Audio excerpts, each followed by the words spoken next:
ఈశ్వరుడు ఎంత ఇచ్చినా ఒకటి మనం దాన్ని తక్కువ అనుకుంటాం, లేకపోతే ఇలా తృప్తి పడొచ్చు, ఇది చాలు అని. దానికి సరాసరి సంబంధం సంతోషంతో ఉంటుంది.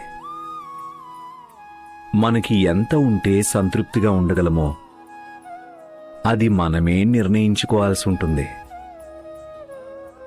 లేకపోతే ఈరోజు ఎంత సరిపోయిందో రేపు అదే తక్కువ అనిపించడం మొదలవుతుంది. కానీ అసలు విషయం ఏమిటంటే రఘునాథ్, ఒకవేళ మనం నిజాయితీగా మంచి మనసుతో ఏదైనా పంచుకుంటే అప్పుడు అది తక్కువైనా ఎంతో ఎక్కువైనట్టే అనిపిస్తుంది. అదే ఒకవేళ మనసులో పంచాలన్న కోరికే లేకపోతే అప్పుడు ఎంత ఎక్కువున్నా అది ఖచ్చితంగా తక్కువే. రాముడు మీకు మేలు చెయ్యాలి.